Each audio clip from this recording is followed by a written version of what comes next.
we can pitch.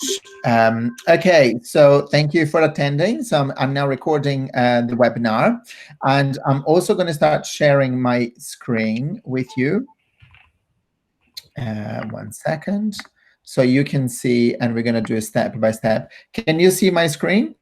Can you just let me know if you can see my screen? Yes, we can. Yeah. Okay, cool. Okay, so this webinar today is about pitching your article to Fast Company.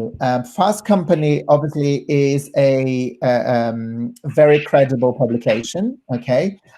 Could I just ask all the others, everyone else, to mute yourselves while you are listening to the webinar? And then once I stop sharing and I go back, we can put questions. And if you also, on the top right of your screen, there is a chat option that you can write questions there. So I will go back in a minute once I go through this page. And while I'm talking, you can write the questions, and then I go back and answer the questions, okay? So one of the things that you can do to see how many people access a page, I know that everybody wants very credible with lots and lots of people accessing the page. So what I will do is I will show you on SimilarWeb. Okay, so similarweb.com.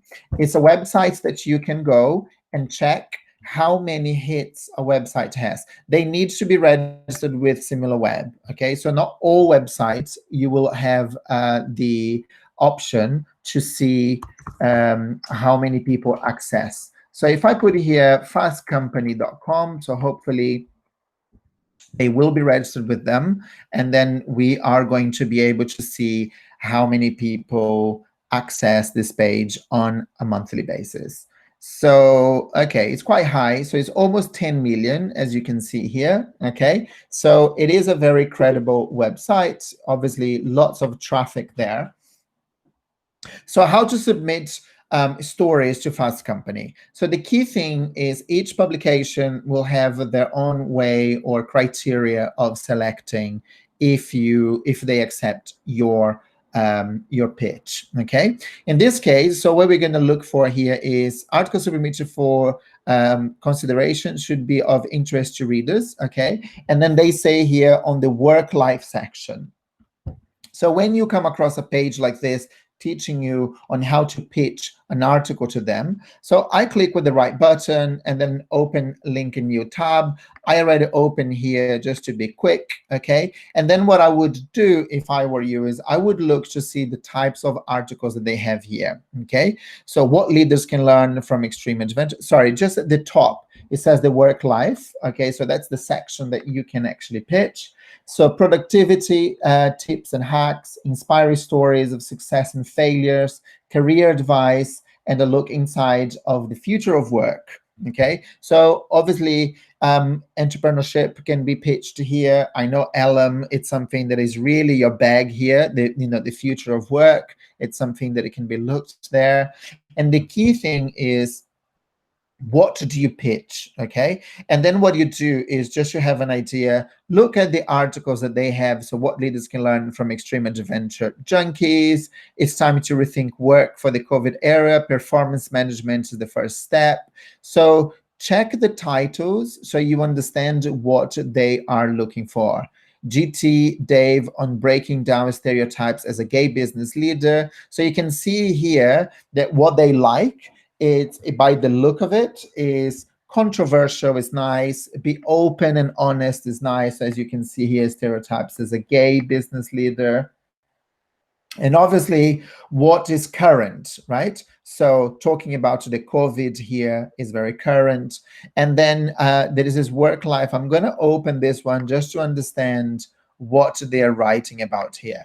My instinct is that whoever wrote about this probably runs a company, in extreme adventure or something like that. So let's take a look.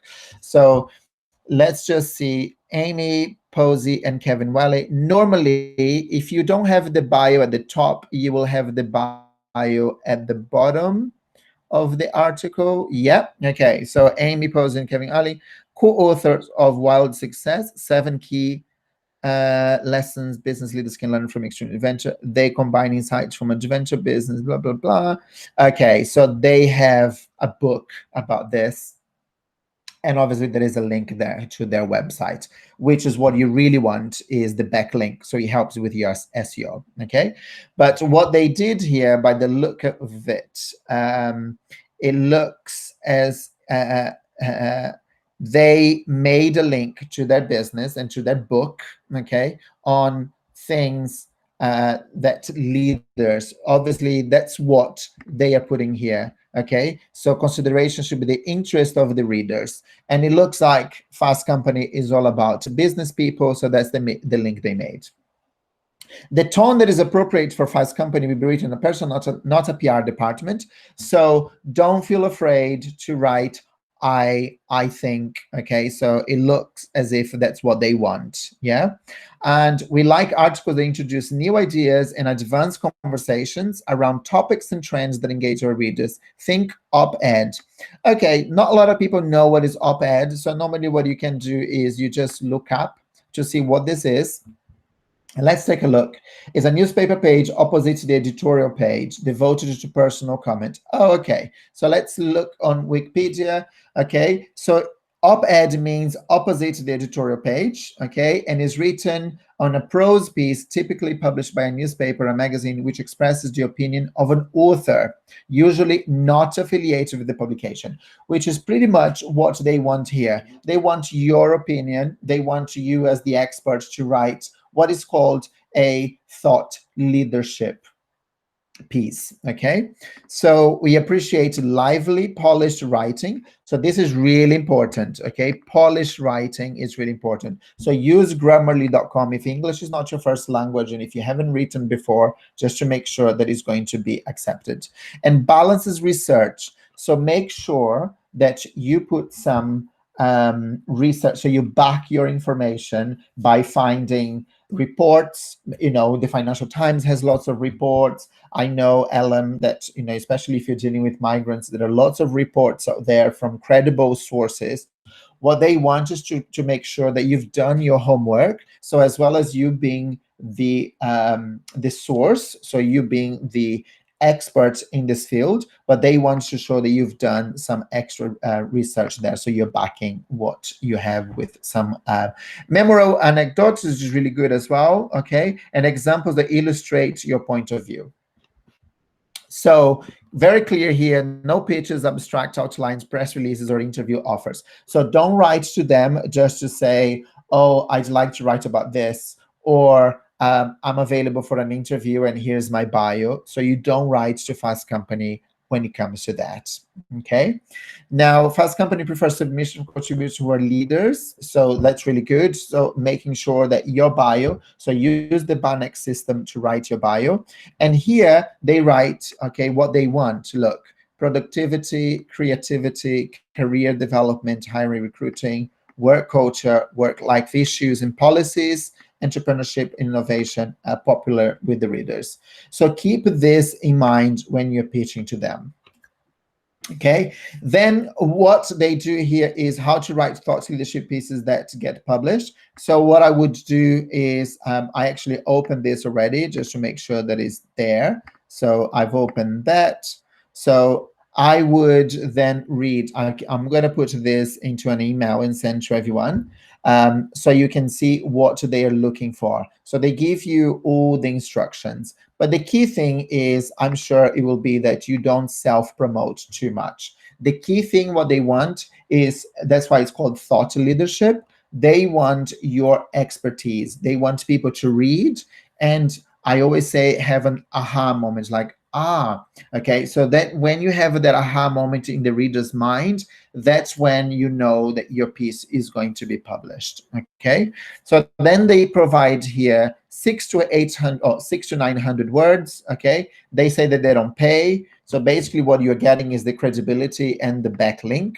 But if they're engaging to read useful to our audience, we will energetically promote them. And this is really what you want, because the more your expertise gets shared, the more links and the more traffic you get to your website.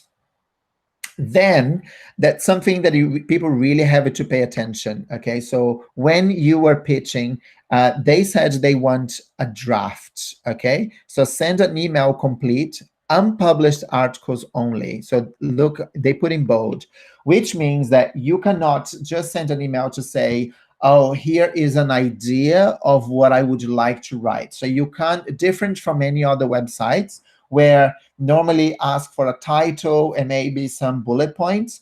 Here it's asking for an unpublished article. So you need to write the article in advance and send to them. Okay, intended is strictly for Fast Company. So when they obviously publications like Forbes, the BBC, Fast Company, if they accept your guest article, they want unique. So you cannot have a blog post or a LinkedIn post or anything like that. Okay, so you need to make sure that is unique what you're sending to them. Now, here is also, because it's all very subtle, that's why you need to be able to structure the email in such a way.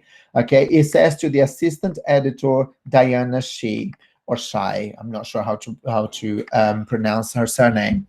But one of the key things when you're sending an email, okay, so you are sending to submissions@fastcompany.com. Look how they added the email here, okay? It's just to make sure that they will not be spammed and there will not be robots that will just copy the email and start sending them lots of emails, okay? So you are addressing the assistant editor, Diana Shi, okay? And you are sending an unpublished article already, which is 600 to 900 words, okay? Can you see that they structure? So you really need to understand the structure to be able to pitch to them, okay?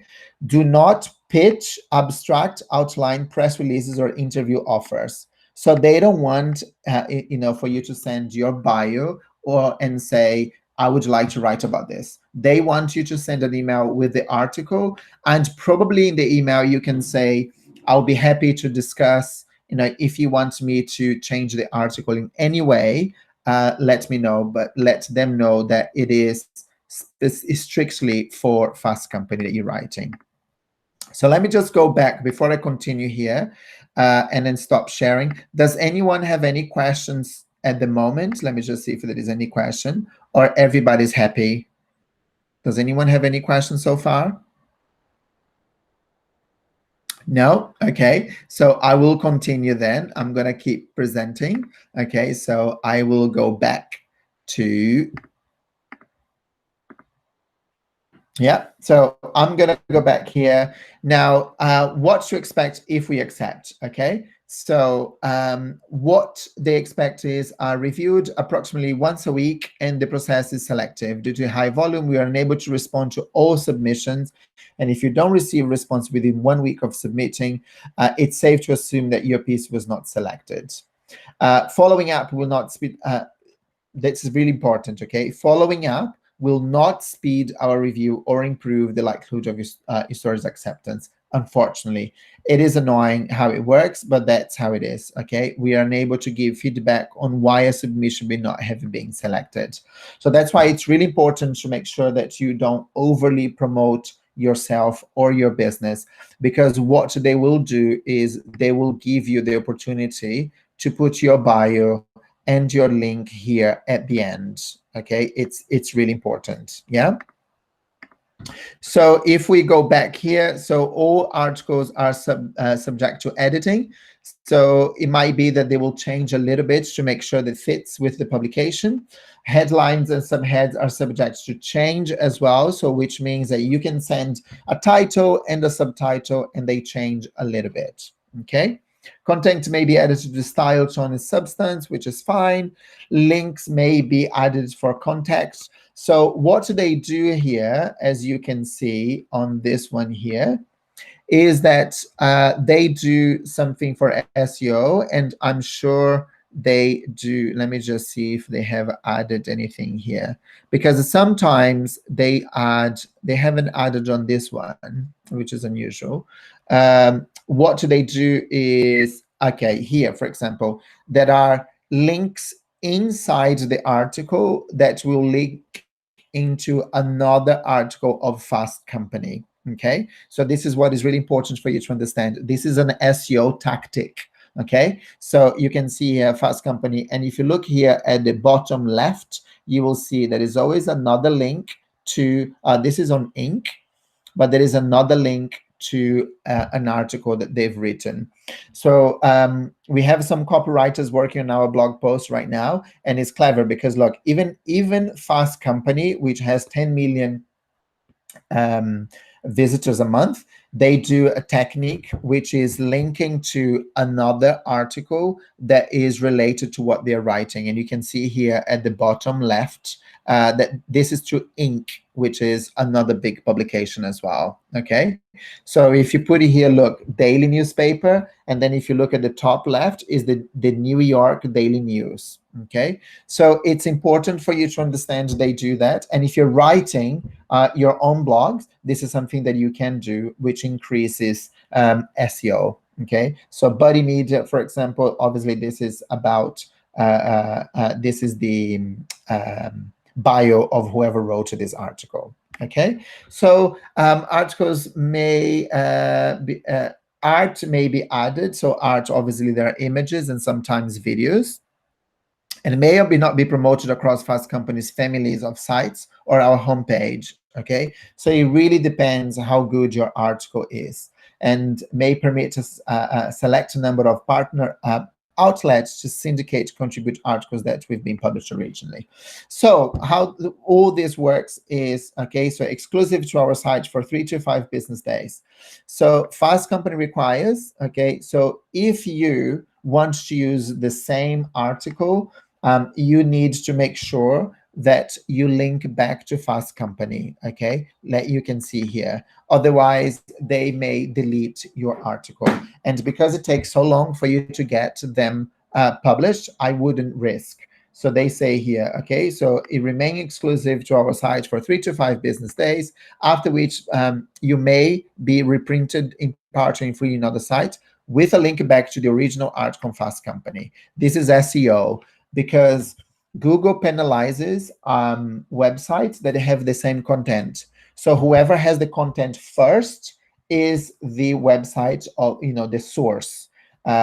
What they don't, that's why companies do that, okay? And you need to be careful if you're providing the same article to several companies, because it depending on if it's a top tier one, like Fast Company, Forbes, or BBC, if they find out that it has been, printed elsewhere or published elsewhere before, they will remove it, okay? And you end up losing. And if it's a top tier publication, you don't want to lose it, of course, okay?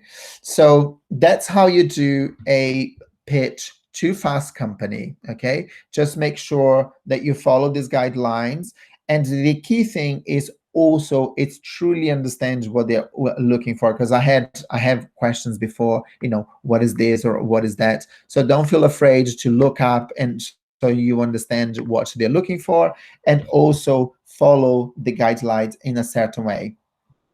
Also making sure that what is the section that you are pitching. In this case, it was work life, which is here. And then take a look to see the other articles that have been published. Read one or two to get a sense of how they select and how they publish. Okay, I'm going to go back now to stop sharing the screen and to ask if anyone has any questions here, or do you want to discuss a title?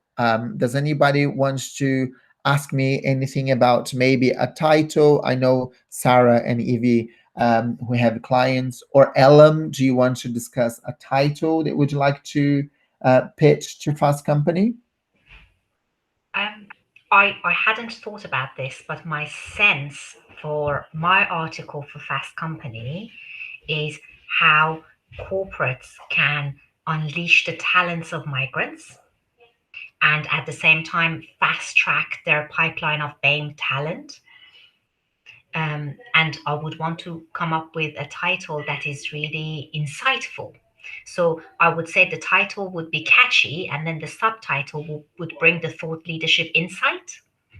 Yes, Yeah, yeah. And So what you really wanted there then, so the title, I suppose you would, because migrants are still a hot topic, even though now, obviously, because of COVID, I always say there are layers of importance that the media portrays. While 2016 and 17, it was the height of the migrant uh, um, challenge that was happening in the world. And then Brexit came, so they were still talking about Brexit, but then migration was kind of secondary to it. Now you have combined issues where, obviously, because of COVID, and now you have all the immigration issues that are happening. But obviously, in your case, is so how can you unleash talent within the migrant in the company or hiring them? it's more about in the company, because Okay. hiring them is relatively easy. Where companies actually fail is in the first 5 years of hiring BAME talent and migrant talent, because they get disillusioned and leave. So that is, I think, the insight, where what part of the employee life cycle is failing, and when they're losing that BAME talent. Mm-hmm. So I'd share insights on that.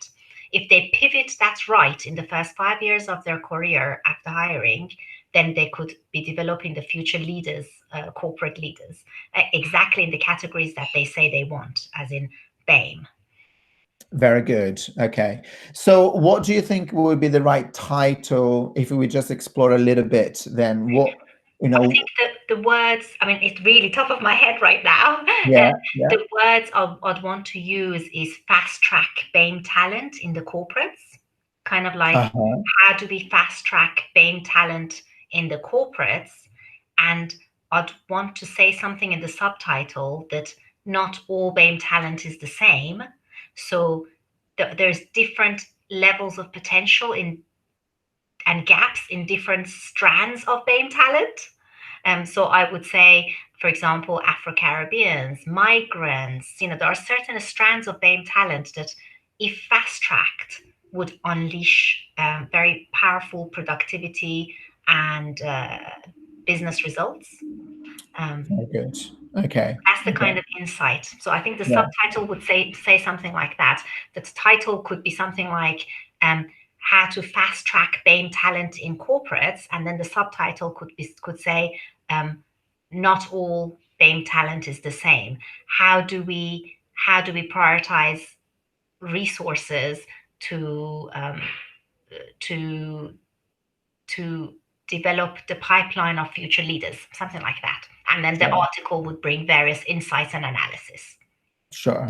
So what I'll do is I'm just going to share my screen again, because then what we could do, just to, if we look a little bit, in detail, for example, if you look in terms of number of words for a title, it really, I think you all depend, but by looking what they've selected here, because you can see, so 1, 2, 3, 4, 5, 6, 7, 8 in this one, while this one is 1, 2, 3, 4, 5, 6, 7, 8.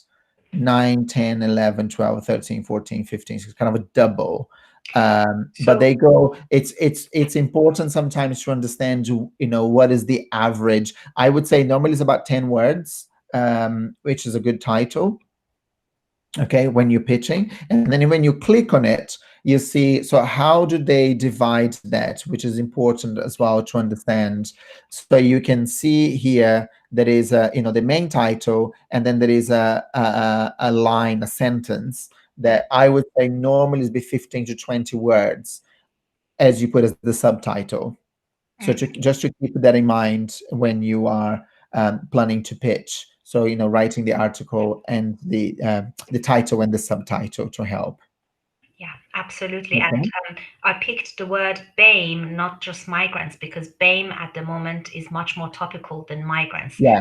Within the article, I can address different strands of BAME, including migrants and Afro-Caribbean and so on. Yeah. Yeah. Yeah. Which is really good, because if you look into what they're looking for, which is really obviously topical. Okay, so we like articles that introduce new ideas and advance conversations around topics and trends that engage our readers. So it's very good, if you decide to talk about the BAME community within the migrant community, which is great, because obviously then will be your core subject and your core expertise. But it's clever, it's using a hook of what is happening at the moment to kind of get your expertise out. And then in terms of the resources and literature, I would like to quote the Parker Review. Obviously, is a big one, and I know it inside out. Yeah, I'd want to show some of the potent statistics and root causes from the Parker Review, sure. and I'll bring other research to balance it out a little bit. Yeah, yeah. What you can do as well is, what they also like is, you can ask, for example, Yvonne for a quote. Mm-hmm. You see what I mean? And then in the article, so you add a quote, because if you look, when I sent you this link, if you take a look here, one of the things that they add is the guy that was writing, he interviewed a few people and put other people's names and quotes in there. Even though it's your article, it just shows that, especially for publications, it shows that you understand that you went way and beyond, just like a journalist would do, to get someone else's view. And especially if you're writing about BAME, I think obviously Yvonne is a great example. So you could get a quote and her name, because it gives even more credibility to your. Absolutely. So To on your the quotations, I'd want to balance it a little bit. Rene Carriol and Yvonne Thompson, as you mentioned, are patrons of my charity, Migrant Mhm. Leaders. And then, because of the work I do in Migrant Leaders and my time in the corporates, I have obviously access to senior leaders in big corporates. So I want to Yeah, show a corporate view as well. So very I'll good. people like Ahmad Mashari, who has gone on to be the CEO of Microsoft Asia. So I know that I can get them to give me potent quotes for an article like this. Yes, no, no, this was really help, especially for something like Harvard Business Review, Fast Company. They love big names associated, because it shows that you will have the credibility of having contact with them, but also adds, more than just your view. It adds, you've done the interview, you've added their point of view, so it kind of balances out and it becomes a piece almost like written by a journalist, but with your own view and expertise, adding others that have good profile as well. I also would want to bring a white male middle-aged contributor as well, because I've got some EY partners as friends. I don't want to just bring BAME quotations, Sure, you know. sure. So I'll try and balance the quotations from 4 or 5 people like that. Yeah, I know what they all think because I talk to them all the time. So I'll have a think about a short list. How many quotations in such a short article is too many? yeah, just 600 to 900 words. I think more. I think 3 is about right. I think normally, always say, the power of 3. Like when you're writing a bio, you don't add more than 3 brands. Because otherwise it gets a little bit too much. Because what you want to do is maybe add a little bit from research that you find, maybe 2 reports. 900 words, I think you can have maybe 3 quotes, even if it's like 1 or 2 sentences, but it's just to show, that you've spoken to them, you have something else to the article. Because even if you add 3 different people and 2 different reports, that's quite a lot to there. So it's 5 people that you need to add. And if you think of 900 words, how can you break that down into maybe 5 paragraphs? So in each one, there might be a reference to either a quote or to research. I guess it's kind of like an introduction and then 4 points of view and a quick summary. So the Yes. points of Yeah. view, I guess, will have to be backed Yeah. up by evidence and quotations. Yes, exactly. And obviously, once they accepted one article, then you don't need to use all your contacts in one. I would just play probably, if it's 3 people in one research, or 2 people in 2 research, get the first one, get them live, And because the first one is always more difficult, that is always the problem. But if you got one published first, and then it's going to be much easier the second one, because you can use as a reference and say, I've written this article which is published here, fastcompany.com/something, and then use that as a reference. So the second one becomes way easier. Thank you. And just a quick, sorry to take so much of everyone's No, time. no problem. Just a quick question. Let's say hypothetically we get published in Fast Company. Does this mean that after we are published, a week later, we could do a post on LinkedIn and enclose a link to Fast Company showing the article? Absolutely, yes. So what you could do is either just a post, or you can actually do an article on LinkedIn explaining. I wouldn't use the same words, but just explaining maybe 400 words, and then you add the link there to make sure that you drive people to Fast Company, because I think what you want is always to use that piece of credibility to tell people that you've been featured.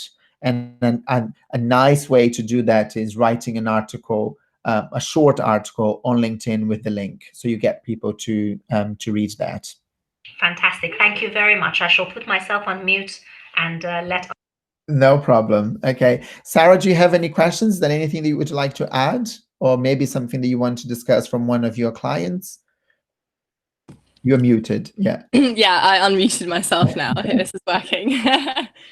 No, thank you for the lovely webinar. I think it helped me a lot, because I can ask one of my clients to perhaps add a couple of quotes to the article, the one I told you earlier that I was editing.